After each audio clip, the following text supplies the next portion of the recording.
আমি আবারও আজকে আসছি আপনাদের মাঝে। গতকালকে যে বোনটিকে নিয়ে আমি একটি ভিডিও দিয়েছিলাম, ভিডিওটি দেখার রাত 9টার দিকে আমাকে এক প্রবাসী ফোন দিয়ে বলে যে তাকে একটু সাহায্য করবেন। সেই টাকাটাই আজকে তুলে দিতে আসছি। আমার পেজটা বেশি বড় না, আমি খুব একটা ছোট মানুষ, আমার পেজটাও খুব ছোট। আমার 5 লাখ ফলোয়ার নেই, 1 লাখও ফলোয়ার নেই, আমার মাত্র 5,000 ফলোয়ার। তারপরও আমার ভিডিওটা যে মানুষের দেখে, এজন্য আমি শুক্রিয়া। এবং আমি যে একজন মানুষের পাশে দাঁড়াতে পারছি, এই জন্য আল্লাহর কাছে হাজারো শুক্রিয়া। কারণ হচ্ছে আমার পেজ যত ছোট, তার চাইতে আমার মানুষের ভালোবাসাটা আমার কাছে অনেক গুরুত্বপূর্ণ। আমি এই পেজ থেকে আমি ফলোয়ার বাড়ানোর জন্য আসি নাই, ভিউ কামানোর জন্য আসি নাই, আমি আসছি শুধু মানুষের পাশে থাকার জন্য, মানুষকে একটু হেল্প করার জন্য। যেটা আমাকে এই ছোট্ট ফ্যামিলি থেকে যে প্রবাসী ভাইটি যে আমার এই বোনটির অসহায়ত্ব দেখে তার বাচ্চার চিকিৎসার জন্য 5,000 টাকা দিয়েছেন, আমি সেই প্রবাসীদের জন্য দোয়া করি এবং যারা দেখেন সবসময় তাদের জন্য দোয়া করি।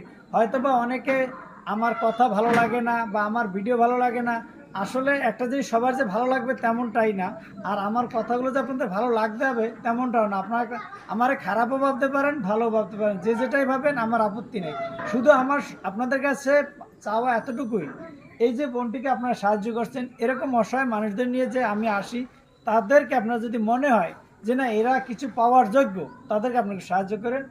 আজকে আমি যে বোনটির জন্য যে প্রবাসীর যে টাকা দিয়েছে, সে একজন সৌদি প্রবাসী, আমি তার নামটি বলছি না।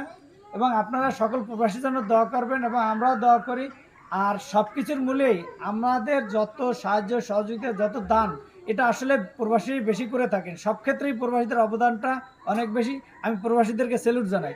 আর আজকে আমাদের মাঝে আমি নিয়ে আমার শ্রদ্ধেয় ভাগ্না, আমার অত্যন্ত কাছের একজন লোক, ছোটবেলার। এবং আমি এই ভাগ্নের কাছে জানতে চাইবো যে এই যে 6 নং ওয়ার্ডের এই ধরনের ফ্যামিলি, আপনার মতে তাদের পাশে আসলে আমাদের থাকা উচিত কিনা বা আমাদের করণীয় কি? ধন্যবাদ আপনাকে। আসলে মামা বা অবশ্যই প্রয়োজন। একজন অসহায় ফ্যামিলির কাছে যদি আমরা দাঁড়াতে পারি, এটা একটা মানবিক কাজ। এই কাজটা আমাদের করা উচিত। একজন ছোট মানুষের ছোট ছোট প্রচেষ্টার মাধ্যমে একটি বড় সমাধান সম্ভব, বড় সমস্যার সমাধান সম্ভব। আজকে আপনি যে উপকারটুকু করছেন, আপনার হয়তো সামান্য একটু চেষ্টা, কিন্তু তার জন্য এটা বিশাল উপকার। এই 5,000 টাকা অনেকের কাছে কিছু না, কিন্তু যে অসহায় ব্যক্তি তার কাছে 5,000 টাকা অনেক টাকা। এই জন্য এভাবে পাশে থাকাটা এটা একটা খুবই ভালো কাজ। আমরা যারা বিত্তবান আছি, দেশে বিদেশে প্রবাসে যারা যেখানে আছে, আমরা আমাদের এই অসহায় ফ্যামিলি এবং নিডি যারা আছে, বিভিন্ন সময় যেভাবে আমরা পাশে দাঁড়ানোর চেষ্টা করতেছি, এভাবে আপনারা সবাই থাকবেন, আমরাও থাকবো ইনশাআল্লাহ। সকল সময় তাদের পাশে থাকবো ইনশাআল্লাহ। এই টাকাটা আপনি গুনেন, দেখেন কত টাকা আছে। আমি আমার সকল ভাই বোনদের কাছে বলবো একটাই, আমি গতকালকে এলাকায় কিছু মানুষদের কাছে গিয়েছিলাম, তাদের অসহায়তা দেখে মনে হচ্ছে যে আসলে আমার অতটা সামর্থ্য নাই। আমার যদি সামর্থ্য থাকতো আমি আরও একটু চেষ্টা করতাম। তো আপনাদের ভালোবাসা এবং আপনাদের সহযোগিতায় কিন্তু আমার এগুলো করা। এই অবদানটা শুধু আমার একা নয়, অবদানটা সম্পূর্ণই যারা প্রবাসীরা থাকেন বা প্রবাস থেকে যারা সাহায্য সহযোগিতা করেন তাদেরকেই। আমি আমার মনে করছি না যে আমার অবদান। এই টাকাটা আমি মামারা বলবো তারা তুলে দেওয়ার জন্য। এখানে কত টাকা আছে? দুগুণা দিয়ে নাও তুমি। কত টাকা? 5,000 টাকা। এখানে পুরো 5,000 টাকা আছে তো? এই 5,000 টাকা তোমাকে দিয়েছে এক সৌদি প্রবাসী। এখন এই যে 5,000 টাকা তুমি কি করবে টাকা দিয়ে? এই 5,000 টাকা দিয়ে আমার সোনারে চিকিৎসা করব। একটু জোরে বলো। এই 5,000 টাকা দিয়ে আমার সোনারে চিকিৎসা করব। তোমার এই ছেলের চিকিৎসা করাবা। তোমার এই প্রবাসী টাকাটা দিয়েছে, তাদের জন্য কিছু বলার আছে কি?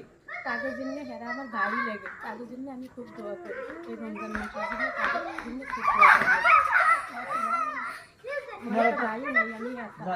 প্রবাসীদের জন্য বিশেষ করে তোমরা দোয়া করো। প্রবাসীরা সবসময় সকল মানুষের পাশে থাকবে, শুধু তুমি একা না, যত অসহায় মানুষ আছে তাদের পাশেই থাকবে প্রবাসীরা। ধন্যবাদ সকলকে। এই মুহূর্তে আমি লাইভ থেকে বিদায় নিচ্ছি। আর রমজান মাস যদি আপনারা পারেন, এ ধরনের যারা পাওয়ার যোগ্য তাদেরকে একটু সাহায্য করবেন। ভালো থাকবেন, আল্লাহ হাফেজ।